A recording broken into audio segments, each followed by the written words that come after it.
con otros temas. Mucha polémica ha generado lo que decidió el fin de semana el Pleno del Congreso, que aprobó la ley que establece disposiciones para erradicar la discriminación de los regímenes laborales en el sector público, entre ellos la eliminación progresiva del régimen CAS. Sobre esto vamos a conversar con el abogado laboralista Javier Doloriel, y lo tenemos enlazado con nosotros. Muy buenos días, bienvenido. Muy buenos días, gracias por la entrevista.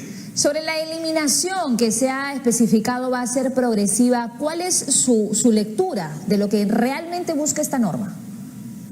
En primer lugar, conviene hacer una referencia a lo que es el CAS, porque no es muy conocido a nivel del ciudadano.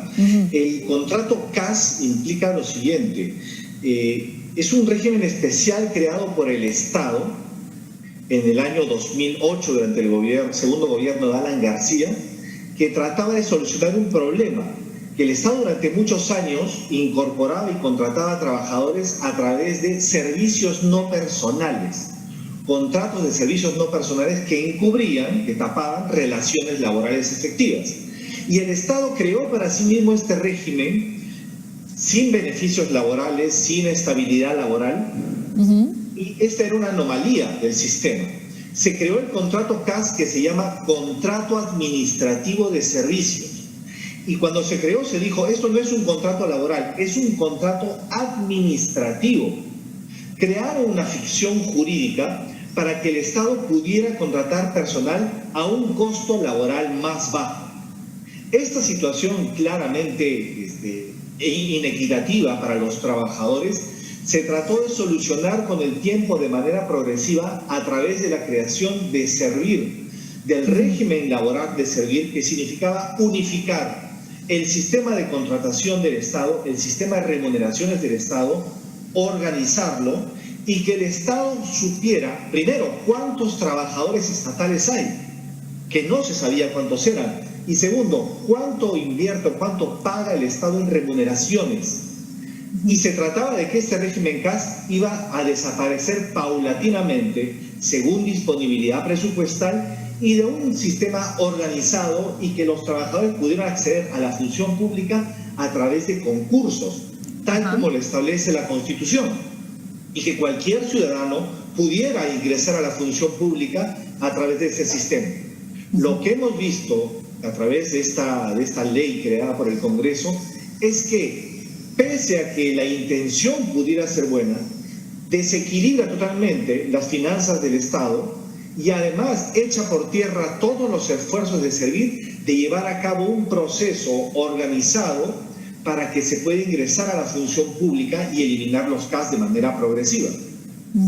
Ahora, sobre si la medida entonces es constitucional o inconstitucional, ¿qué nos podría decir? Porque la presidenta del Congreso ha hablado sobre el tema en los últimos días y ella ha dicho que el Tribunal Constitucional ya se pronunció sobre la reforma progresiva del sistema, es decir, que desde su punto de vista hay el respaldo a la medida.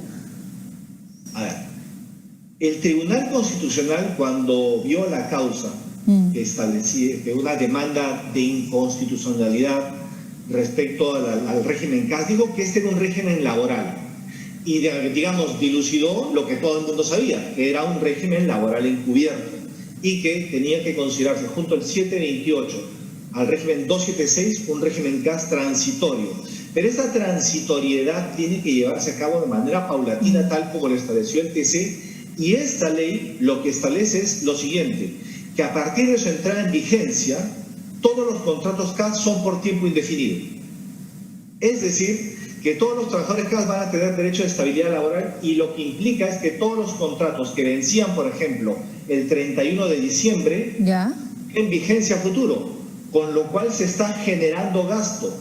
Y si bien considero que el régimen CAS es un régimen inequitativo y que debe desaparecer paulatinamente, para el 2021 esta norma genera para el Estado 2.500 millones de soles más, y el Congreso no tiene iniciativa de gasto por mandato constitucional. Así es. Entonces la presidenta del Congreso ha leído una parte de lo que dice el Tribunal Constitucional, pero no ha leído la Constitución, que establece el límite que tiene el Poder Legislativo respecto al gasto público.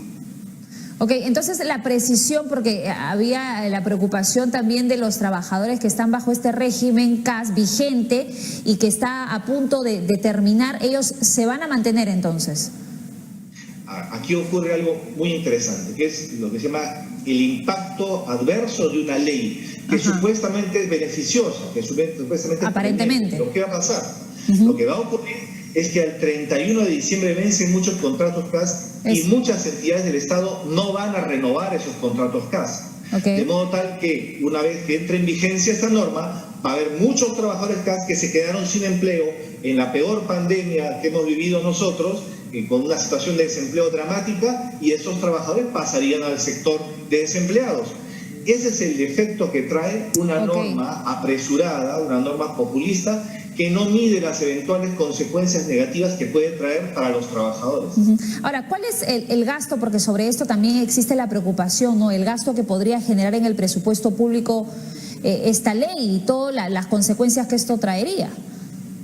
En efecto, Servir ha hecho una medición adecuada y ha establecido que 300.000 trabajadores formarían ya parte del régimen permanente del 728 o de 276 sin concurso público y ganando todos los beneficios de estos regímenes laborales. ¿Esto qué significa? 2.500 millones de soles anuales que dentro de un presupuesto público restringido tendría que quitársele a alguien, a salud, a educación, para cumplir con esta obligación. Y aquí un tema muy interesante, si me permite. Lo que establece esta ley es que los trabajadores que han tenido ya 2 años de labor continua bajo el régimen CAS pasarían a ser estables. Pero ¿qué es lo que ocurre? Son muy pocas las entidades que en realidad llevan concursos para que los trabajadores puedan ser contratados mediante CAS. Por ejemplo, la Contraloría General de la República sí hace concursos públicos. SUNAFIL, por ejemplo, sí hace concursos públicos para que las personas puedan acceder, dice, bajo contrato CAS.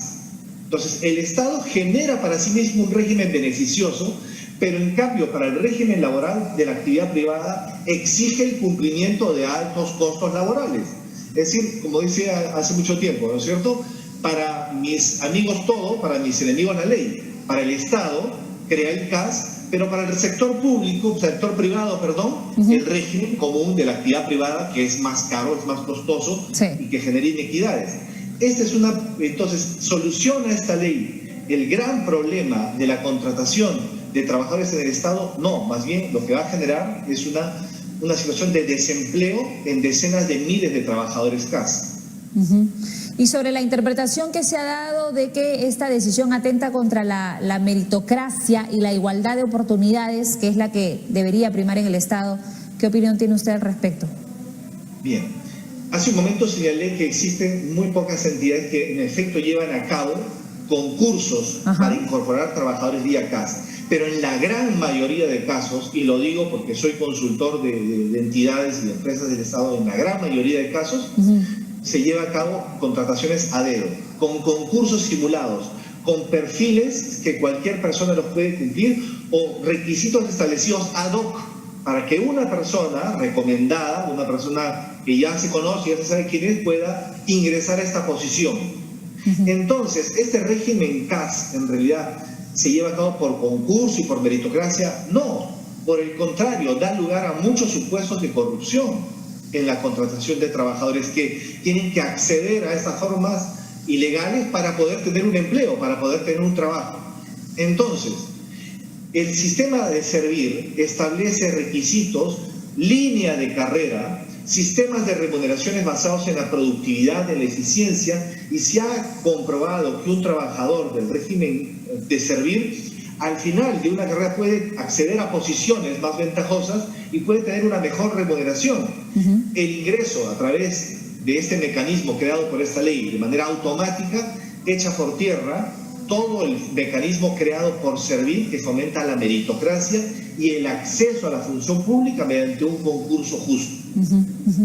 Bueno, entonces vamos a seguir hablando seguramente de esto más adelante, porque hay pronunciamientos a favor, en contra, se habla de la constitucionalidad o de lo inconstitucional que podría ser la medida, pero algo que usted ha dicho que es bastante relevante y que preocupa es que justamente esto podría generar una seria afectación en el costo de la planilla estatal. No estamos hablando de un 25%. ¿Y qué se va a hacer con esto? Ahí está la preocupación y parece que no ha habido el análisis correspondiente del Congreso para poder plantear esta propuesta que finalmente se aprobó en el Congreso.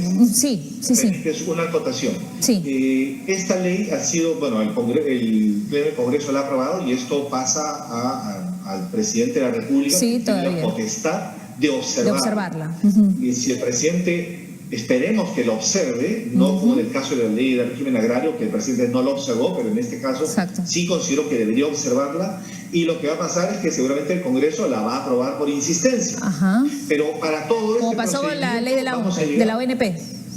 Así es, y todo este tema va a pasar hasta seguramente fines de diciembre. Durante el interín, yo considero que lamentablemente muchos contratos CAS no van a ser renovados.